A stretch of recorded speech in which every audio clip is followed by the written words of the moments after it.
This is WWE superstar Drew McIntyre, and you're listening to the WWE Podcast. The champ is the one that everybody wants, me. Becky Lynch is going to WrestleMania. Claymore! Austin 316 says I just whipped your ass. This is my iron. You're going to acknowledge me. Well, everybody, it's time to talk Monday Night Raw. Took place last night from Mohegan Sun. A lot happened as we don't have a very long turnaround time till Survivor Series, but we do have matches already set.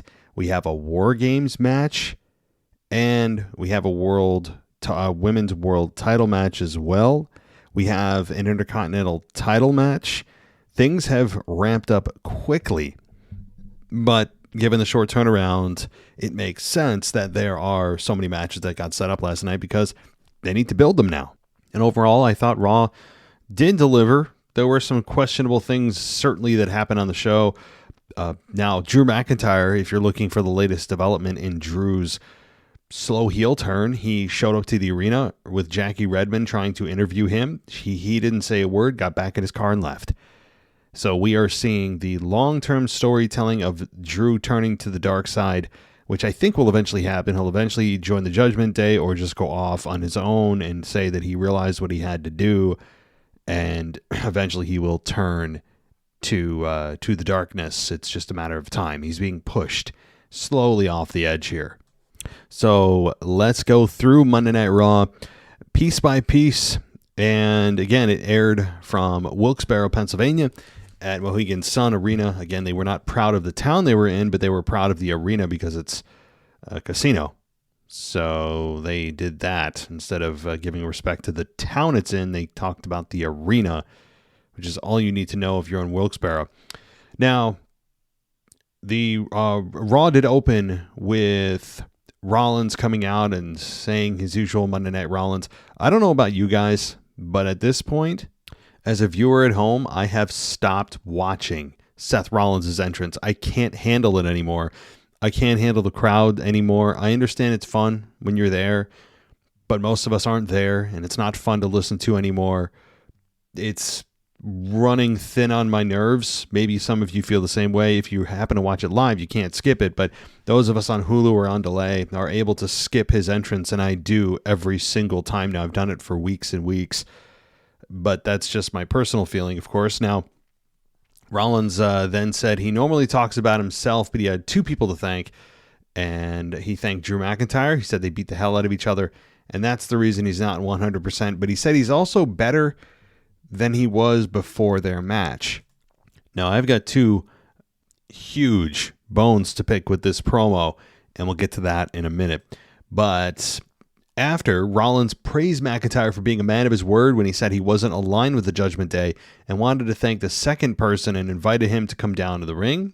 Sami comes out, Sami Zayn, and said that he did not have this Money in the Bank briefcase with him, and Rollins said he half expected Zayn to come out with the briefcase, and Rollins assumed that Adam Pearce made him return the briefcase once he showed up at Raw, and Zayn confirmed that was the case. Okay, this isn't the bone I have to pick, so this is kind of a small side third item. But Rollins saying that he half expected Zayn to come out with the briefcase, yet he said he was there when he also talked to Pearce later in the promo. Just a little, what? If you saw him take the briefcase from Zayn, then why would you half expect him to come out with the briefcase? Anyway, Rollins said he may have been able to handle Priest on his own, or maybe not, but Rollins thanked Zayn and said he was happy that Rollins appreciated it, but he didn't do that for him. And Zayn said the Judgment Day holds every title on Raw with the exception of the World Heavyweight Championship. And Zayn said it would be the Bloodline 2.0 if they took possession of that title too, and said he meant what he said last week about fighting Judgment Day as long as he has a breath left in his body. Now, here comes massive point number one. Many of you know where I'm going with this, and I'll give you a hint if you don't. Zayn said that the Judgment Day hold all the titles on Raw with the exception of the World Heavyweight Championship. Can anybody figure out what's wrong with that statement? And not just nitpicking. I'm talking glaringly obvious, insulting to our intelligence wrong. I don't know if Zayn put this together and didn't think through it, or if management did, creative did, but I'm fairly sure there's a little side belt there called the Intercontinental Championship, where you currently have the longest running Intercontinental Champion of all time. I don't know. I could be wrong. So don't give me this crap. And they've actually said this multiple times. This isn't the first time that they have pushed this story or pushed this idea that the Judgment Day have all the titles. They've said this many times before. Even the Judgment Day themselves in backstage promos have said it. It's just not true. The Intercontinental title is a major title, and it's the workman's title. I know they're trying to push Seth as a working, fighting, respectable champion. Michael Cole says it ad nauseum at this point. But I just can't help but look at this as a glaring, disrespectful, insulting to our intelligence omission. Unless you're a half, dead or brain dead wrestling fan, or you're just joining, you don't know how many titles are on Raw, how can you just expect the fans to overlook this? I guess they just think, well, even if they notice, they don't care. They understand that the Judgment Day have a lot of titles. Even if they leave one out, they can still kind of get away because it's close enough that they have all the belts. No, they don't. They have 2. There are 4. So they can say they have half. That's fair. They have the Women's World title, and they have the tag team titles. Okay, that's it. There are still 2 to go if they really want to capture all of them. So, and also, by the way, the idea that you can run the show if you have the more gold, that's also just not the case. I'm sorry, guys, if I'm breaking this down, but this really set me off because it's so egregious. The idea that if you have the belts, even if they say they did in theory capture the IC and world title, right? Say the Judgment Day truly do have all the belts in our scenario. How exactly does that give them the authority to run the show? No, that just means you're highly successful on the show that you're told to be on. You don't run anything. You don't gain any management powers. You don't gain a general manager type of swagger. Like you just are a successful athlete on the show. But I understand it's supposed to be hyperbole. I get it. Fine. But this idea that continues to be pushed is ridiculous. And then here's the hilarious part is a few segments later, they have this whole thing on the Intercontinental Championship and what it means and Gunther and he's watching the Fatal 4-Way just a few segments later. It's like, oh yeah, no, they don't have all the damn belts. So that really, it pissed me off. It's if it's an oversight, I can't make it an oversight because it's inexcusable. Sorry. Okay. Rollins said that people like Zayn don't always get what they deserve. Rollins said Judgment Day doesn't run Raw, but he does. Again, what the hell does that mean? You don't make the matches. You don't call the shots. You have as much power as anybody else does, but okay, fine. Sure. Let's roll. He said that the Money in the Bank contract isn't the only way to get a shot at his title. Rollins said he knew Pierce made Zayn give back the briefcase. Exactly. So how would you expect him to come out with it again? Rollins told Zayn he was getting a world championship match, and all he has to do is say when he wants it. Zayn said he was caught off guard, and that when he wins the championship, he wants to be a champion who is not compromised. And Zayn said he and Rollins go way back, and everyone knows that Rollins isn't 100%. Rollins asked Zayn if he is 100%. He said guys like them are not 100%, and yet it doesn't stop them from giving 100%. That was a good line. Rollins told Zayn that the title, his shot is his, and he just has to say when. And Zayn eventually said right here tonight and offered a handshake. Rollins accepted and left the ring. Okay. Big, massive problem number 2. And I tweeted this out. By the way, some of you don't know where you can follow me on X, formerly known as Twitter. Search for me under the WWE podcast. You'll see me. I'm the verified check mark. Yay me. I mean, I pay $11 a month to have that. So I didn't get it on my own. I had to pay for it. But anyway, so here's point number 2. I have no problem with Zayn and Rollins having a world title match. In fact, it's intriguing. You know, you're going to get an excellent match. You're going to get a wrestling clinic. It's going to be a lot of fun. Fine. But everyone in the company isn't 100% just by default. If you are in the business of professional wrestling in WWE, AEW, Ring of Honor, New Japan, TNA, Global Force, it doesn't matter, independence, you by definition, by existing as a professional wrestler, are never 100%. Never. Almost never, I should say. Because you're always taking bumps. You're going to be bruised. You're going to be battered. You're going to have a strain here or there. You're going to be dead dog tired from being on the road. You're going to have mental anguish. You're going to, there's just so much that goes into it. You're going to be jet lagged. You're going to have some kind of physical ailment. Guaranteed. So yeah, sure. By definition, everyone isn't 100%. So I think that's what he was alluding to. But when Rollins said guys like us, I can guarantee you everyone on the roster isn't 100%, but fine. It's still something that I don't mind them bringing up because it's true. But the biggest problem, here's where it is. Here's the heart of my argument. Seth Rollins, since Shinsuke Nakamura exposed his actual back injury that were believed to be actually true, that he has some herniated disc or some slipped disc or whatever the injury is in his back that he's kept putting off for many, many months. If that's true, and his back is so debilitated and it's being targeted every single match, Seth Rollins went through 20, 30, 40 minutes total in the matches he had with Shinsuke, in which Shinsuke targeted his back the entire time and beat on it and slammed him through tables and chairs and backbreakers and suplexes. If all of that's true, and Seth Rollins is also telling us, and the announcers are telling us every week, that basically Seth Rollins' back is hanging on by a thread, I do not buy into this injury angle anymore. He may actually have a real injury, but they're doing a very poor job of making me care about it because it's not being sold. I don't care if he has some of that tape on his back. People have that tape on them all the time.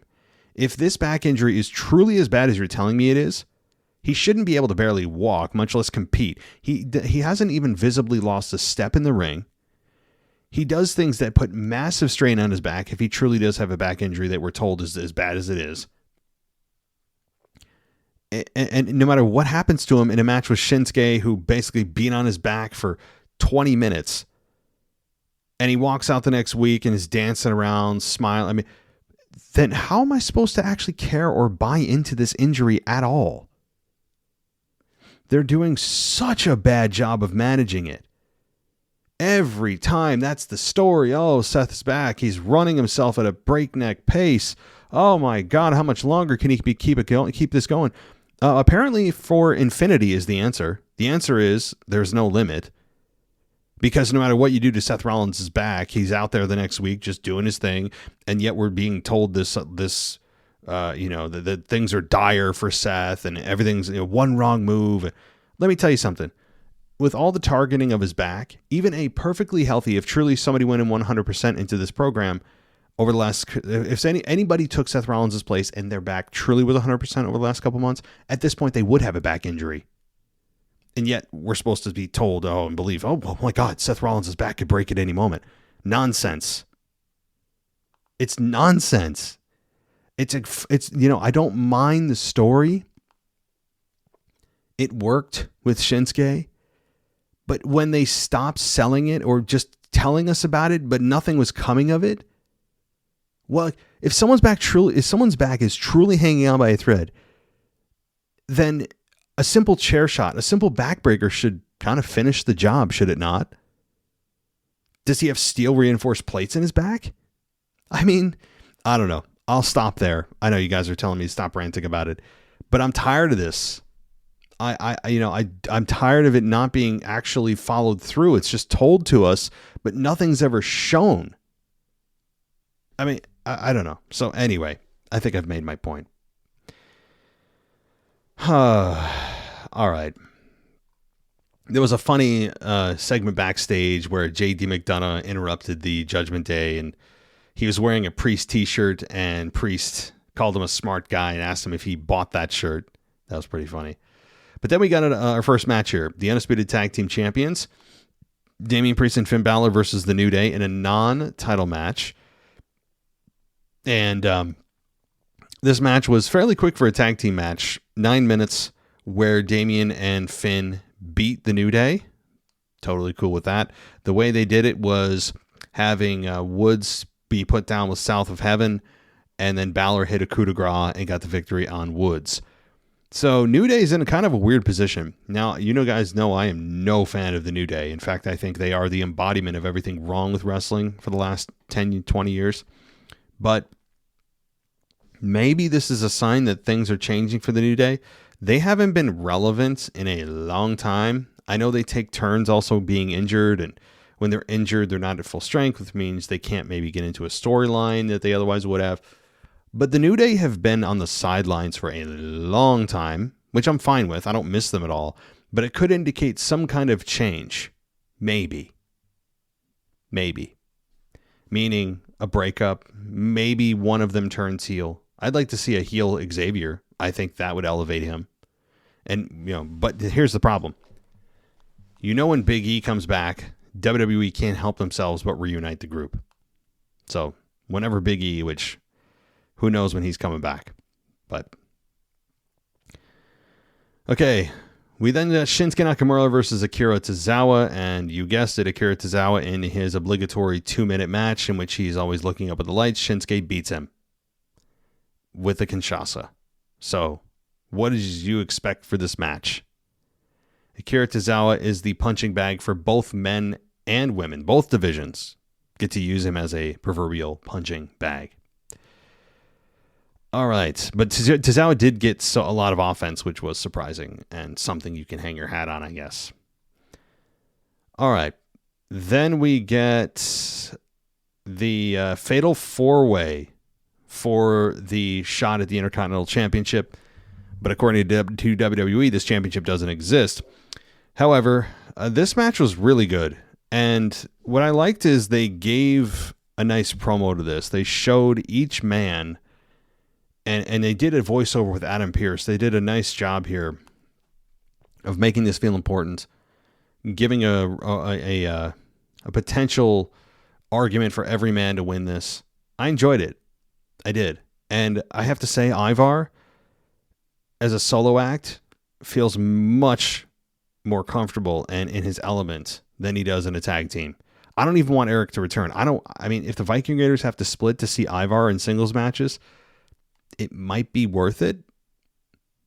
We're at the point of at least discussing it. I'm not saying definitely do it, but Ivar in a singles role has really excelled. You remember the Viking Rules match with Kofi? Was it last week? That was excellent. Ivar just feels better as a character when he's alone. And this was no exception here. Now, the finish was a bit wonky here, and I'll explain that in a minute.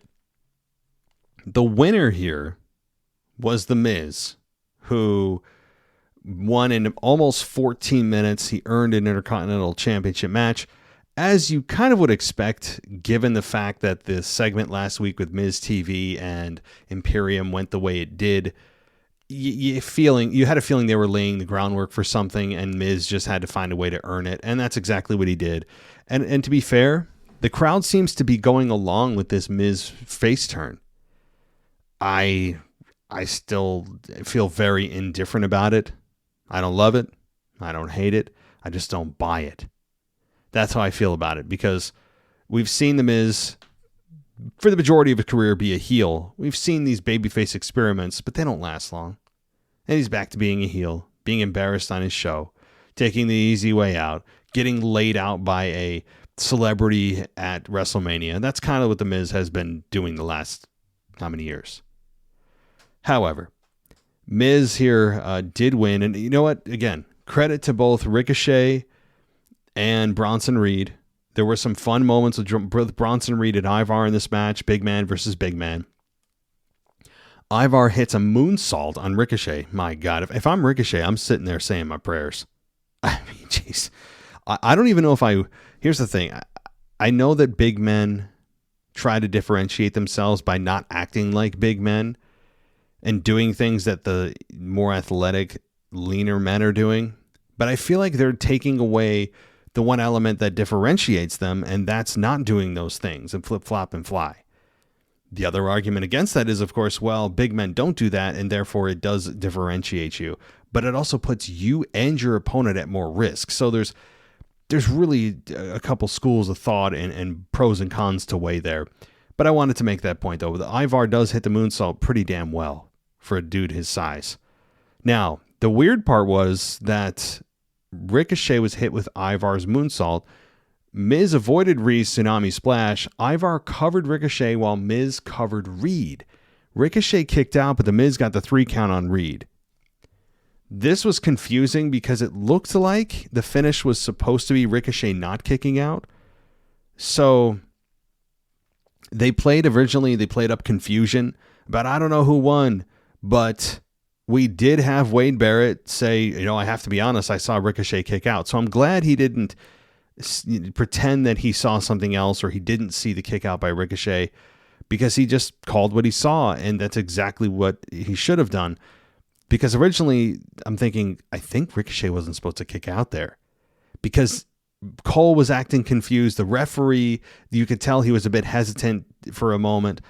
So I think the idea was to have Ricochet and Ricochet down and have Bronson Reed down and have both of them be pinned at the same time, but there's no denying Ricochet kicked out.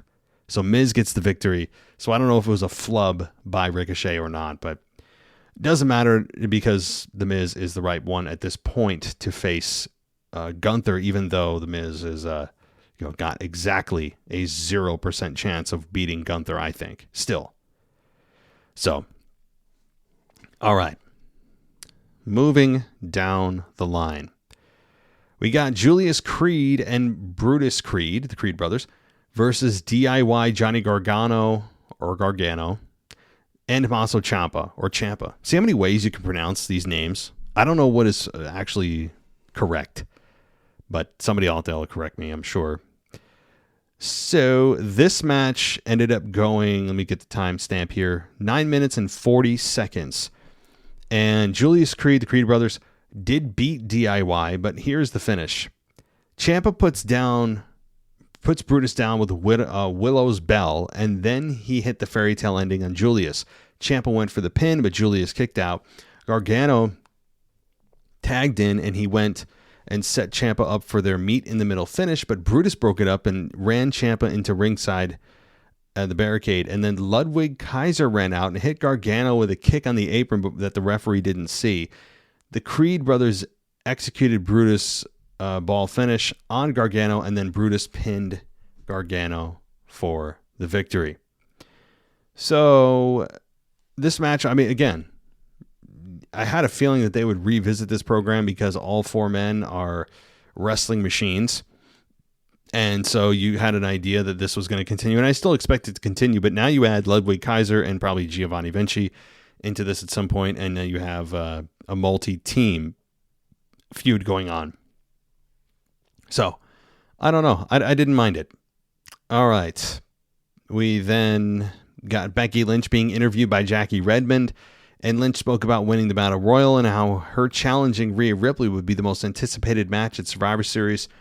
Nia Jax showed up behind Lynch and said no one can throw her over the top rope to eliminate her, so she'll win. And then Jax reminded her about her getting her nose broken, and then Lynch said, well, after that I went on to main event WrestleMania and you got fired. That's a good line. That's exactly what she should have said. Also, I never mentioned Byron Saxton being the one to be the ring announcer at the Crown Jewel event. I don't know how I feel about it. To be totally frank, I don't know how I feel about it. Particularly because Samantha Irvin is, I'm a huge fan of her work. I really enjoy how she sounds. She's a genuinely likable person. At least She's convinced me that she is. And I just got used to her voice. Now, Byron Saxton, while he's got an okay voice, it almost sounds like he's cosplaying. Like, he sounds like he's trying to be Howard Finkel. Does he not? When you listen to him at Crown Jewel, again, just a quick side note, he sounds like he's trying to be somebody else other than himself. He's like, let me get into my announcer voice. Instead of just kind of using his own voice, he's trying to imitate somebody. That's how I felt like he sounded. And at times it was a bit distracting. I don't know. I didn't hate it. Just kind of like, what's happening here?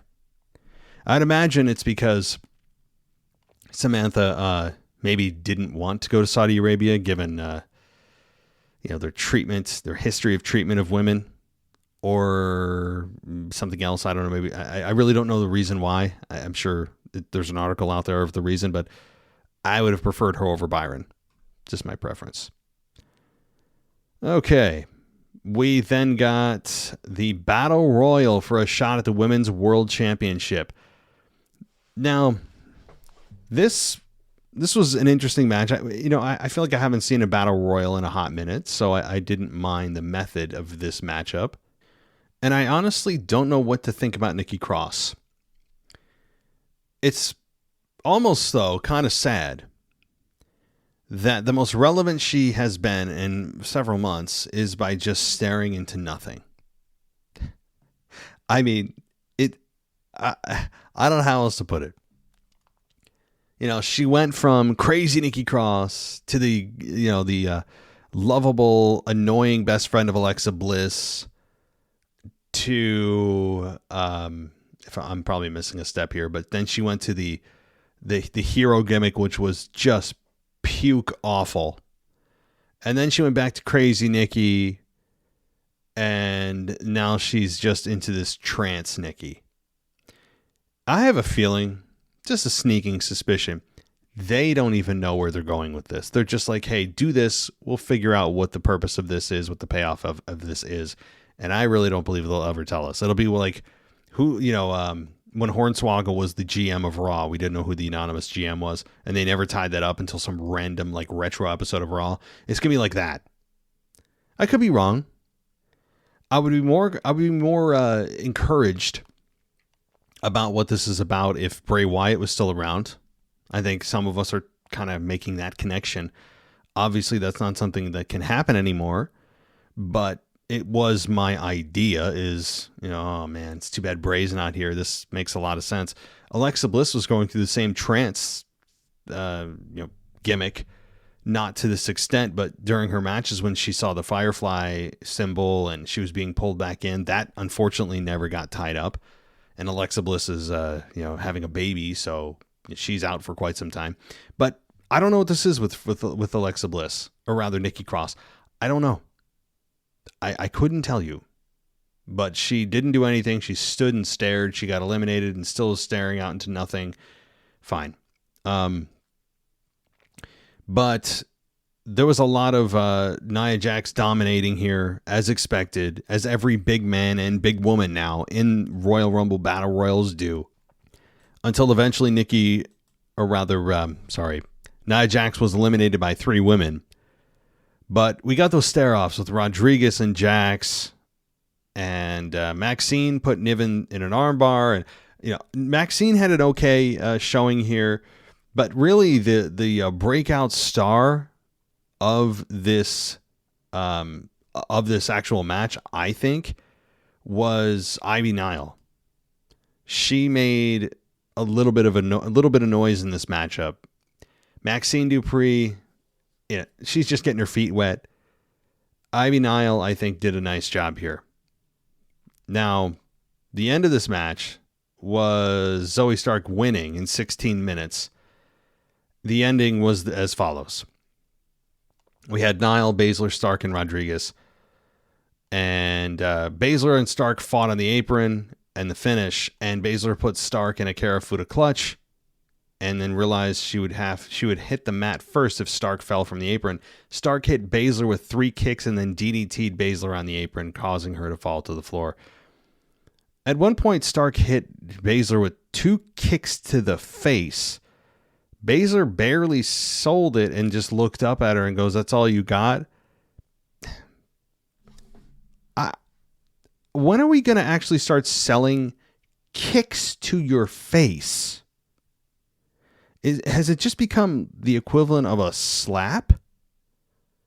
I mean, HBK has, I would say he's rolling in his grave right now. Of course, he's still with us. But that's what I feel like I should be saying. It's like, if someone actually did that to you, and I know we can't apply this to every single maneuver in the ring, but since it's the most overused transition move in all of wrestling today, and has been for many years now, it's not even being sold halfway properly. A kick to your face, just imagine that. Someone actually hauling off and kicking you as hard as they can in your face. That's a knockout shot. So, Baszler just barely selling it and then looking up at her with no physical bruises, bleeding, of course. No, I mean, not that I expected, but it just takes me out of the moment. However, Zoe Stark winning made sense to me because it's about building stars. Now, does Zoe Stark have any chance of beating Rhea Ripley? Of course not. And Rhea Ripley is brushing her aside, and they're going to say, oh, she's underestimating her. She should, okay? Because Rhea Ripley right now is in another universe compared to Zoe Stark. But the idea is to get Zoe Stark a victory in a loss, as we always say here on the show, right? You need to learn how to win in a loss, meaning even though you lost the match, it doesn't really matter, because the most important part of the match, the goal of the match for the person who doesn't have as much name value, is to get known, to get noticed, to maximize your minutes, to be able to give something to fans that they can remember. And just, understand that, oh, when you see Zoe, it means this. She means business. This is easily the biggest match of Zoe Stark's career. She'll lose, but in a losing effort, what does she do? That's what Zoe Stark's purpose in the match with Rhea at Survivor Series is about. All right. We then got Seth Rollins and Sami Zayn for the World Heavyweight Championship.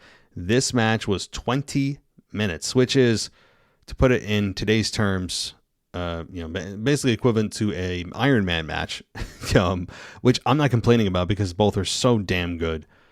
And Seth Rollins did retain. Okay, Seth Rollins did pin Sami Zayn, and it was in a really nice finish where Rollins went for a stomp. Zayn tackled him, put him in a Boston Crab, and then Zayn tried to drag Rollins back to the middle of the ring, but Rollins countered into a pin and got the 3 count. So Sami Zayn loses, but he didn't lose as clean, say, as Drew did, because Drew lost to a finish. This was kind of almost, I hate to say lucky, but it's not as definitive of a win. But Seth retains. Zayn did get frustrated after the match, and they did both hug. Zayn and Rollins did hug and shook arms and all hands and all, or raised their arms and all that stuff. But then we get an attack from Damian Priest from behind by on Zayn, and then of course all the members of the Judgment Day came out, and Jey Uso came out and threw his super kicks to Dom and Balor and speared McDonough, but Priest put him down. Mr. Save the Day, Cody Rhodes, comes out, and for an ankle that's so injured, he was sprinting like, it's a 100-meter dash.